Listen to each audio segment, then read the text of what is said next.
Hey, yo, turn it up as loud as it go. Come on, hold on. Ladies and gentlemen, please welcome. This is Hill and Chill as Fuck the podcast. It's your boy Tristan Mitchell, licensed clinical social worker with Soco Ray Therapy. And it's me, your girl, Socorro Reynoso, aka Soco Ray, owner of Soco Ray Therapy, licensed clinical social worker. And this is Robin Dial, associate clinical social worker with Soco Ray Therapy and resident hip hop head with this therapy for us, by us. Hill and Chill as fuck podcast. We in here, baby. Let's get it. We back. Back up in the easy, baby. Hey. You so crazy. I think I want to have your baby. Hey, no, there's this. Okay, so my family, my mom is from Mississippi, and there was this little man who lived on Sycamore Street. His name was Mr. Jerry. Wait, but why you gotta be a little man? Because he was little. Mr. Jerry was little. And you know what? He was the cutest. He served in, I'm sorry, guys, I'm not good with history. He served in a war, and I think something happened, or he lost his tongue to tongue cancer, something. He didn't have the end of his tongue. And he would collect cans. And in Mississippi, it's like, what's mine is yours. So he would come into my grandmother's backyard. We'd be like in the kitchen eating. And he'd be in the back and he'd see us and he'd go, "How y'all doing?" Without his tongue. It was the cutest thing ever. So whenever I hear like, "How y'all doing?" I think of Mr. Jerry. He's so sweet. So how y'all doing? Mm-hmm. No, actually, I have a question. You ready for the check-in? Are we there yet? Yep, let's do it. Tristan, what is one word to describe how you have felt in the last week? Did I already ask that? No. Okay. Nope. Tristan, give me the word. Just one? Okay, give me a phrase. Give me a revelation. Give me a phrase. Give me a word. Give me something that kind of captures your last week. Revelation. I'd say I've realized that, or my current work is learning to, or practicing, setting my intentions and being present as whatever that intention is that I set. And when I guess I'm also talking about goal setting or different things, not necessarily just today's going to be a dope day, that too, but more so if I have a plan or something, I've had the tendency to like be hyper focused on it, and I'm like ruminating about it. And even though the plan's 5 months out, it feels like torture because each day I'm like thinking too much about it. So I'm learning to set my intentions, speak it into existence, and be present on the journey there. I like it. Sounds like peace. Mm-hmm. Dope. Rob, what you got? Can you repeat the question? I sound like I'm on Family Feud. Dear Robin Dial, please give me a word, a statement, or a revelation that kind of captures or exposes something you've learned this past week. So much stuff going on. I'm kind of like gonna get into a little bit about what we're gonna talk about. This is a good phrase for me. Tired as fuck. Tired as fuck. Yeah, and it's not well, it is a physical tired, but it's a lot of mental exhaustion, I think, from just this new version of how I'm experiencing my work life and my regular life. Like, having to create a lot of separation so that I feel like I'm doing different things even though I'm in the same space. This has like been a theme with a lot of my clients too, is that like really being intentional about separation, or these lines of delineation between this is where I work, this is where I relax, this is where I sleep, this is where I eat, because they all were like one place for like 2 months. I don't think I left the bed. My computer was right here and I was eating and I wasn't doing anything. So like really being intentional about creating separation so that I can have different emotions and different feelings throughout the day, because I felt like it was all interconnected, and it's just exhausting because I felt like I never had a break from work. Because if you're doing work in your bed and then you're trying to sleep in your bed, all you're doing is thinking about work while you're in the bed. Mm-hmm. So that's probably a good word or phrase for me. Still trying to get motivated, get back to some level of motivation with the new way that we're living. Yeah, it's complicated. It's complicated. I'm laughing because you asked us to give you a phrase or something, and neither of us just gave a word or phrase. We have some shit to say. It was open-ended, so nothing is wrong. But yeah, thank you for giving. How about you, Soko? I'm struggling between two, but I think I'm gonna go ahead and go for it and say both. Well, one is abundance. I'm actively practicing abundance. It's like whenever I feel myself limiting what I'm giving, I say, fuck it. Like I went to this clothes swap and I got this fly ass throwback Nordstrom like bomber jacket type deal. Fly. Brought it home. My she was staying with me. She just left this morning. And she's like, "Ooh, I want that." And in my head, I'm like, "Nope, no, that's like one of a kind." And yesterday before she left, I was like, "You know what? You can have this."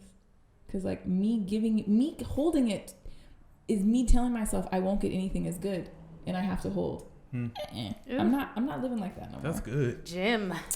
Jiminy Crickets. We just getting started. Jeez. So what are we all holding on to? So not allowing I'll us. just leave it at that. Yeah. I don't have to do the two. I'll leave it at abundance. Yeah, okay. I'm actively practicing that because I want to generate that energy in the world, and I want it to flow back to me. Thinking of how we all checked in, I think there's room for all of it, and exactly what we're going to talk about today, from abundance to being tired as fuck to seeking to be present and in the moment. I think all three are different components of essentially being exhausted, being overwhelmed, and that's exactly where we're taking it today. Just tackling exhaustion, and I use it loosely, but exhaustion, tiredness, whatever, overwhelming, like lack of motivation. Yeah, that's where we're tackling and dissecting. Let's jump into. I'm trying to get comfy here. Let's jump into what propelled this being a topic, and it was me. Because 2 weeks ago, it came to, this is my squad, y'all. We're squad as fuck. And we had to edit this podcast. And it was a Wednesday. And I came home after seeing like 6 clients. And I had nothing in me. And I couldn't even fake it. And I said, I'm okay with this being late. This can go out in 2 weeks, in a month. I don't care because right now I need to honor myself. And that's my first time really doing it. Really putting that into practice to say, I can't. And I didn't say it because I knew you guys would. I said it because I was like, this is what I'm not going to do. Mm-hmm. But what was really dope is how you guys were like, I fucking get it and we'll handle it. And it got handled. So I have to say thank you to you two for picking up when I fell off. Sure. That should be an affirmation. What I'm not going to do is. Seriously. Yeah. Start your affirmation with that. Like, what are you not going to do? No. And you say it with that kind of attitude. So, like, you got to cock your head over and be like, what I'm not going to do is. I'm not about to stress over this. Mm-hmm. And that was a Wednesday. I took Thursday, Friday, Saturday, Sunday to not do anything. Nothing. The emails could wait. I don't care. I'm only hanging out with people I love and talking to them and eating. That's all I'm doing. Nothing is a plan, by the way. Just for people that don't recognize that as a plan. Like, just because I have free time does not mean that you can plan something for me. Nope. Nothing. Mm-hmm. I'm intentional about my nothingness. Mm-hmm. Anyways, continue. So intentional. And in our check-in, when we do our prep work, that's what we were saying. Like, we really, I think if you haven't been able to tell, let us know, because it's always our goal. But I think we show up our authentic selves, and we're pretty transparent and vulnerable on the show. And that's what we all were feeling, different levels of like just tired and exhaustion from life, just from day-to-day life. And it's dope to show up and be like I barely made it here today. And I think we don't often give our rooms to feel that, because I'll speak for myself. I usually challenge my initial feelings with a feeling of gratitude and knowing that there are people who have it worse than me. So I'm normally like, I'm tired, but these are all, I'm also, that idea. I'm also busy with, I got gut problems. Like, yes. I'm busy with like opportunities, and I know that people don't have those things. And I think in my effort to find balance, I'm learning to make room for both. I can hold my own current struggle and still hold in mind that there are people who are in worse positions, or people who have things going, and the two don't have to be competing. Mm-hmm. I can extend and offer compassion to that group, but I damn sure can also extend and offer compassion to myself and listen to myself. And I think that's often like that gateway to when we start to feel overextended, exhausted, overwhelmed, is when we aren't allowing ourselves a seat at that table to be like, yo self, I'm tired too, or I don't want to do that. I think not even tired, just that simple, like Soko was saying, I don't want to. Like I can't, I know it's an I can't, but I also want people to, even when it's an I can't, it's okay to just not want to. Like, yes. I don't want to. Yeah, that's enough. Yes, because this is a theme. This is a theme that I've noticed, this culture that we live in that pushes this work ethic and this idea of productivity, meaning it's connected to somehow your value, your worth, or like, you know, you're not good unless you are killing yourself all the time, every day. And I mean, it's like the group that we're going to shout out, the Nat Ministry, talked about this, about how connected it is to like slavery and this idea of work and being overworked and never allowing yourself or extending yourself any grace in that it's okay to not be productive, or that it's okay to rest, it's okay to relax, it's okay to chill out. And I see that a lot now because people do have more time on their hands and they feel like they gotta have a project, they gotta be doing something, or, you know, that somehow in their mind is I'm being lazy, or, you know, I could be doing this, or I should be doing that, or I should have done that. And all of this like negative self-talk, shooting all over themselves is what I like to say, is that it's like that little small word just is like so filled with guilt and shame that it creates more anxiety and pressure and stress, when if we could just allow ourselves or extend ourselves that compassion to say, hey, I just am not into it today, or I give myself permission to sit here and lay here and enjoy this time that I've been offered. Like, this is a good thing that I have this time to do something other than live up to, or produce something. It makes me, no, go ahead.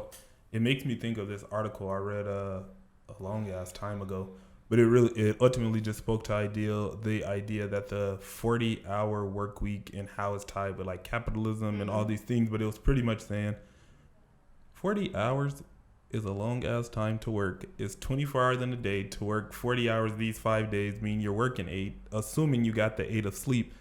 That's a very small amount of time for you to actually enjoy. And it said that it fuels it because, yeah, in an ideal world, we talk about all of this shit. And I know there are people who've managed it, but I'm going to do my yoga, I'm going to do my meditation, I'm going to read my books, I'm going to really do all of these things. And it's like, when?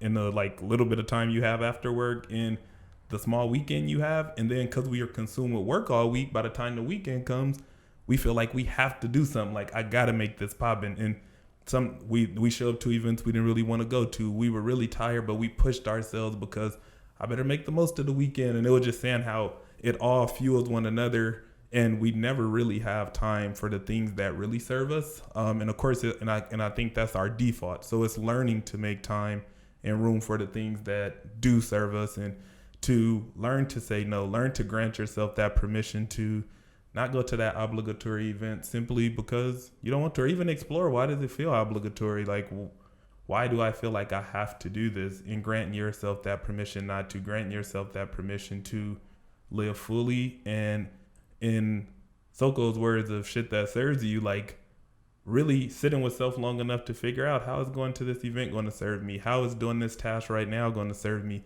I know I used to would get up at like 5 a.m., 6 a.m. And I know for some people that's normal. For me, I ain't no early bird. So getting up at 5 and 6 to slowly start my day, yeah, but getting up at 5 and 6, because it's like, if I'm not at my computer by 5:30, then I'm going to be hours behind and I can't do this. And now being to a point where I'm like, the shit won't get done. Like, I refuse to open a computer and do anything before 7:30, 8 o'clock, like before I work out, and of course I find myself backsliding sometime, but I find freedom and I feel better to know I woke up, transitioned into my day, versus I like rolled out of bed, barely freshened up something, and now like I'm at this computer typing. So just permission granting and figuring out what your boundaries are, I think is a big piece.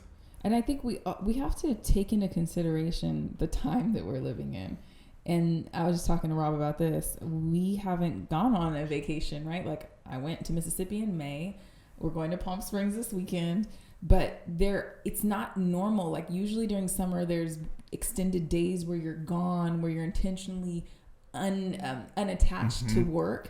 And we don't have that now. So those 4 days I took off, I was just reminding myself, though I had to rationalize it because I felt guilty for not doing anything.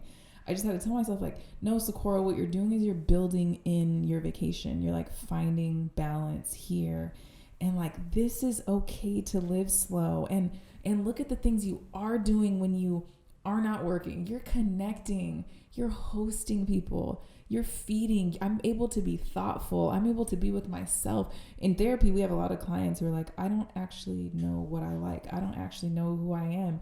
It's like, well, see this time, your alone time, your downtime, whatever you call it, that qualifies as productivity because you're learning yourself. Like, there's value in that. That can guide you. That helps you make better decisions that are aligned with who you are. So yeah, just like giving yourself permission to do that. And I think about those folks who, myself, I'm saying folks and using it as if it's not me. I remember like one of my morning prayers would be, God, make this a productive day. And now like I'm switching to like, why does it have to be productive? I mean, I know, don't get me wrong, I know there are days where we all have shit to do, and obviously we just got to get stuff done, but just consistent, like, may this be a productive day. It was like, when do I pull in or make room for, may this also be a restful day? May this be an enjoyable day? May I choose me better today? Like, it's almost like, again, we're programmed to like want to be productive, really want to crank it out, want to say we killed it today. But okay, cool, I killed it at work, and now I have nothing to give to the parts of my life that in this work as therapists matter. So I'm not saying that matter, but I'm talking about the things beyond just your professional self that really fuel you. Now I have nothing to give those things, and that's what I qualify the things that really matter. Whether it's my whether it's my family, whether it's a workout, whatever it is. Now I don't have anything to give that because I was so anxious to kill it at work today. And I don't know. We can't be tens. I read this thing. I'll say that it said it was something, and like, actually you sent it to us. That Teen Vogue article about some tips from therapists. Mm-hmm. One of them pretty much said that the client was reporting that their therapist helped them in a way because they were like perfectionists or wanting to be like super productive, and the therapist ultimately was like, so if we look at it through a 10 out of 10. Most of the time to get a 10, you have to give a 10. And it's unrealistic that you'll be able to give a 10 to everything in your life. Mm-hmm. So it's for you to ask yourself, what do I want to show up? And do you even have it in you to bring that effort? And sometimes it's, all I got for that's a 5 today. And if you can see it through that way and extend yourself that grace, you kind of, like Rob said earlier, you shed some of that shame and guilt from. I saw a meme that said, I'm going to give it my some today. And I felt that in my spirit. Deep down in my spirit, I felt that. I was like, you know what? Damn That's it. good. That's exactly what I'm going to give. Some. I'm going to give this my some. Because some. I'm not giving my all today. Sorry. Mm-hmm. I don't have my all to give anything but me. Yeah, and my some is damn good. You know what I mean? Hey, for real though, even when I bullshit, sometimes it yields. So sometimes I'm like, if I showed up with my full potential, and then I'd be like, that's one of them ones. Well, my 5 is these people feel like my 5 gave them a 10, so I'm gonna keep giving them the 5. That's maintaining your balance. No, real talk. How do you all know when you're feeling exhausted or tired or you need to recalibrate? What's your signals? For me, and sometimes Shamila calls me like Mr. Optimist because she's like, you always are like, it'll be fine, and when I find myself not being able to tap into that optimism, that's when you know. Which by the way, I also have to go on record and say it. So it's not that I think people just have to always be optimist or whatever, optimistic. Well, if you're not being able to talk. For me, it's also knowing that when I stray away from my optimism, it's hard to motivate me. So I know when I move into a space where I'm not even pushing myself to try to find the silver lining or figure it out, I know like this is the beginning of like my downward spiral, so to speak, because now I'm irritated. I'm not even trying to push the irritation or the exhaustion off. I'm welcoming it. And as I welcome it, which now it's kind of like a revelation, I guess I avoid trying to welcome it, because in welcoming it is pushing me to actually set that boundary with self and be like, I don't want to do this. And I don't feel like doing whatever this something is. So I guess in a way it's like me avoiding getting to that place. But that's usually when I know where I'm like, okay, I don't want to do this, and I ain't even trying to make myself do it. And now I'm even complaining about not. Like I'm done. We just stepped into a therapy session. So Tris, go Rob. What does that mean if you have to set those boundaries? Like, what does it mean? You're avoiding them, right? You're pushing them off because that means something to you to have to accept that you're going to have to make some shifts or changes. What is that? What is the fear behind that?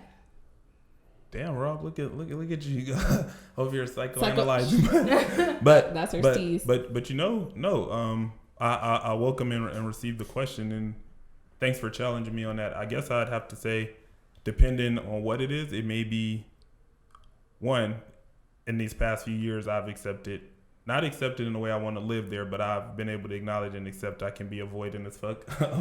So I think one, it's probably some level of avoiding the discomfort and not wanting to be uncomfortable. Yeah. So just the discomfort that comes with setting boundaries or the no's or whatever, trying to avoid that. But then also sometimes in that no, am I disappointing someone? The things that essentially is us working to not give a fuck about. And I'm not saying we shouldn't give a fuck about people's feelings, but like, will I disappoint X, Y, and Z if I don't show up in this capacity, if I don't go to this place, if I don't do whatever this is? Will I disappoint myself because I didn't finish what I said I was going to do today or whatever? So I think me trying to avoid is like usually linked to something else that's that's important. That's why I asked that question, because I think a lot of us use work as a form of avoidance, like overworking ourselves and overdoing it, because we're usually distracting ourselves from something we don't want to be dealing with.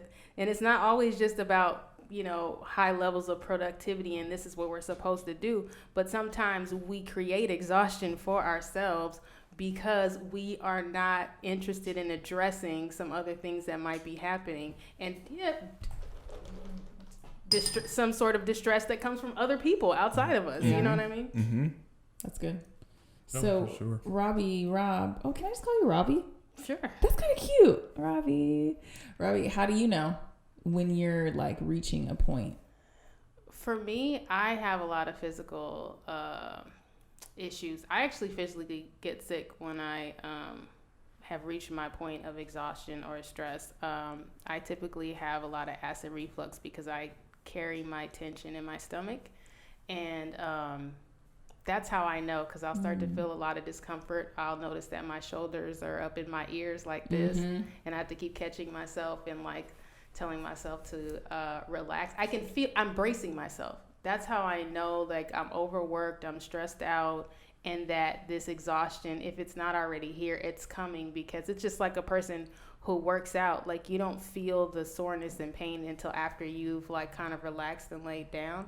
And so that's how I kind of know it's coming, because I'm like, okay, my muscles are super tense right now. The moment I recognize this and try to relax in it, then I'm gonna fall apart in some way, and I'll catch myself taking naps. I'm usually not a nap person. So I notice a lot of physiological symptoms that tell me like I'm doing too much. I need to start saying no, because I'm also like that in the sense where I'm always like, I don't want to make people feel, if I don't show up or if I don't do this, because, whatever, comes with that guilt or shame or whatever, is this like, I'm learning, I'll put this out here, I'm learning to change my relationship with the word no. I have created affirmations around it. Give us one. Let me look at my phone. Okay. I do have a couple. One is, I understand that the word no can serve as a form of protection when I say it or when I hear it. No as protection. Right. Like that. I accept the word no as an ally to my greater good that understands me in a way far beyond my own understanding of myself in that moment. Wait, these are good. I know. I was like, Rob, where'd you get these? But Rob is dope as fuck. She comes up with some shit. We need to post those on the wall in the office. People need to read that. Read that last and one. They have again. the ally. The last one.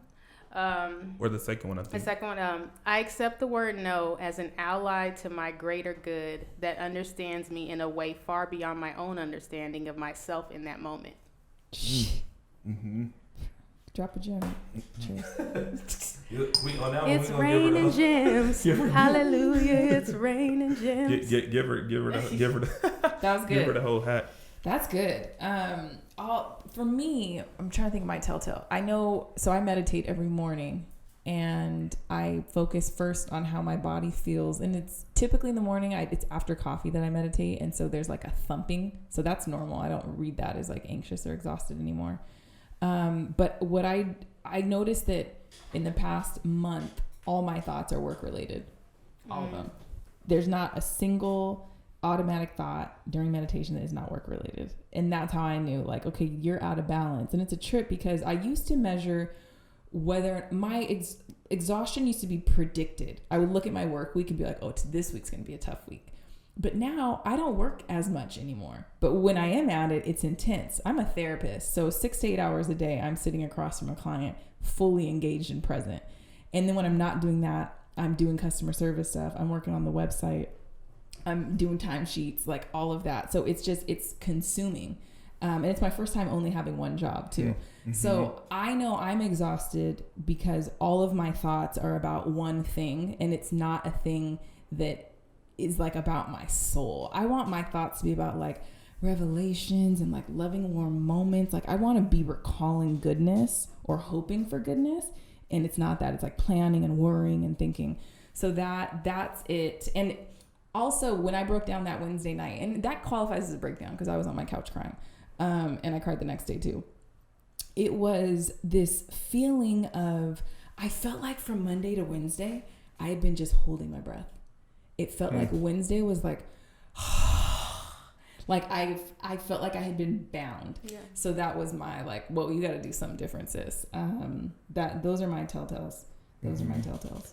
And as I hear us talking, what was coming to mind, and not at all that we think that we're not enough or that we're not worthy, but I think for folks listening, I think really at certain points we all operate in enough where we feel like we're not worthy or deserving or we're not enough. And I think that just thinking of what you said about no, I think that no will come more easy to us as we start to fulfill more like we are enough, as we start to untie our worth to anything, like and for our worth to just be the fact that I'm a living human being is like worthy enough, and my worth is only tied to me. I think once we untie our worth to external factors, to certain things, the no's come a little bit easier because as we extend ourselves this love and we're like, I'm still worthy, I'm still enough, I'm still dope, I'm still good, and I didn't come to your shit, or I didn't get up and type up this thing I wanted to do, and I'm still solid, like I'm still great. I think the no naturally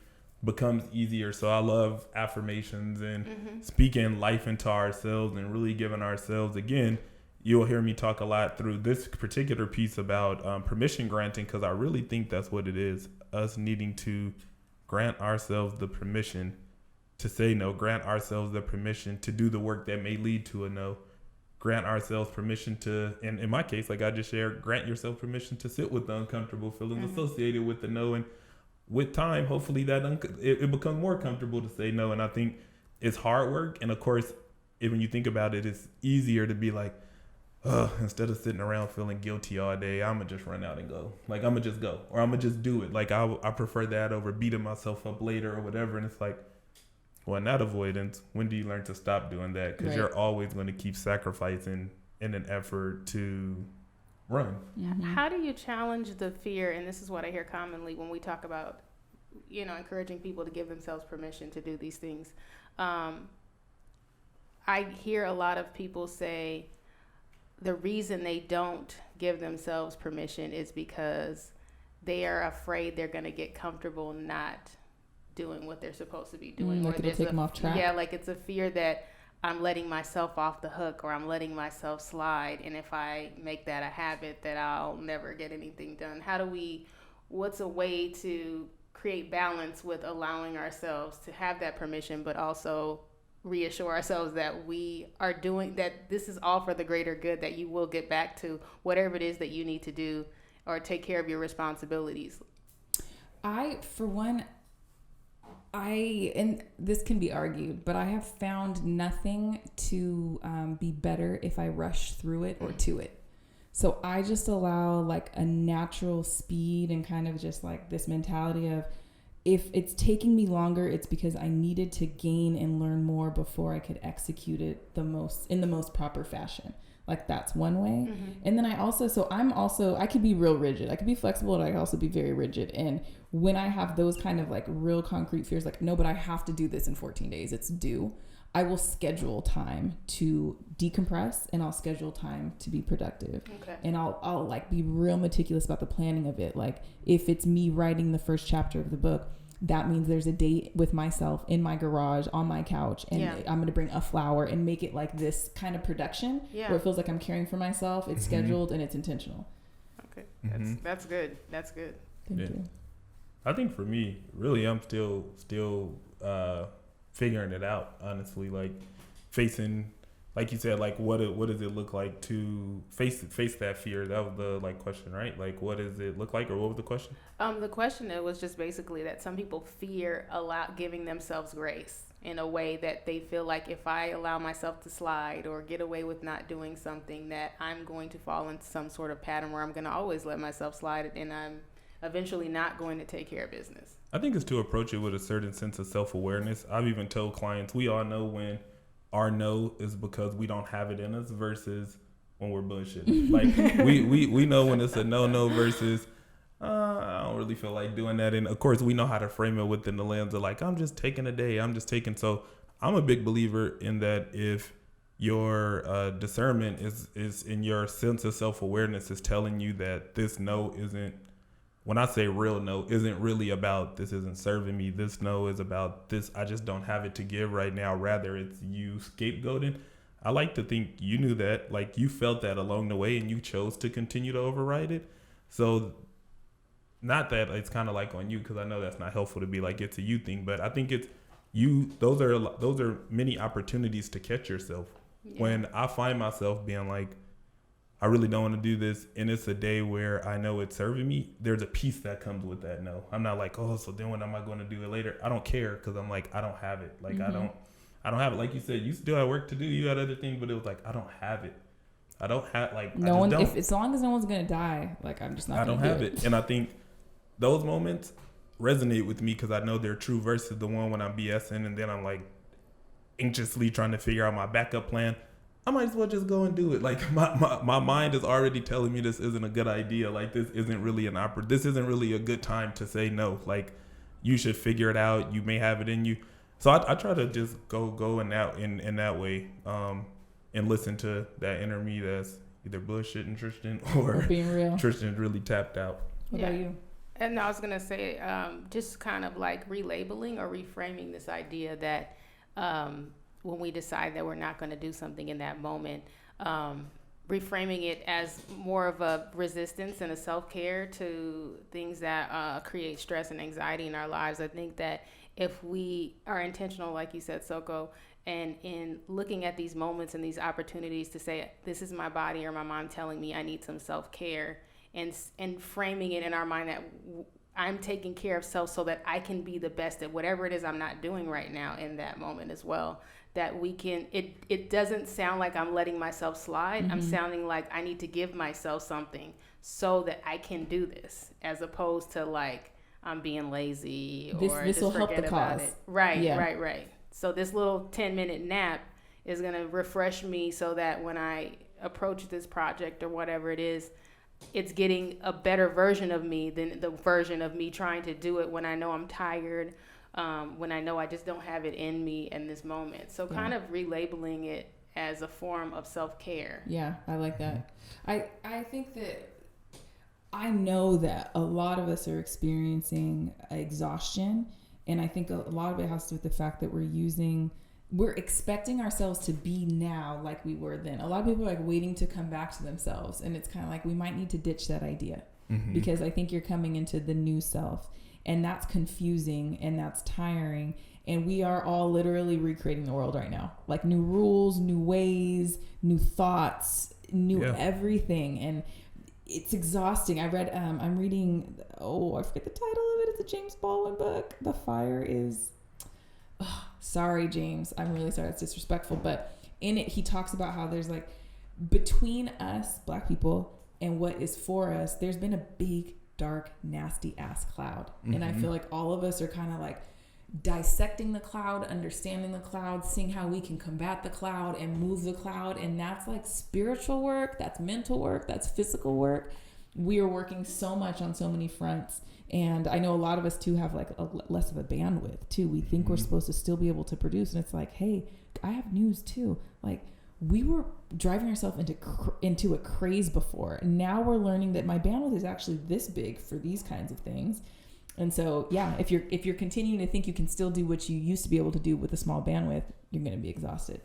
Yeah. So we're all figuring out the shift. And I'd say definitely speaking to, so they getting multiple shout outs because we'll shout them out later too, but speaking to the NAT ministry, their posts that have really spoken to me have been the ones that speak to ultimately how I see their movement is seeing rest as a form of resistance. And I think as we look at this through that lens of the movement, this is a form of resistance to white supremacy, a form of resistance to capitalism, choosing rest, like, and choosing you and the liberation that comes from that. If I was really well rested, how in touch would I be with the part of me that I need to be in touch with to really wreck shit, to really, for my mind to really be cracked open, for me to really be where it is that I need to be. So that's how I've kind of been shifting it, like, rest up, like, get all of the rest you need, because who knows how much dopeness is on the other side of you really being rested, and who knows how much rest we need to really get there because we've been tired for so long.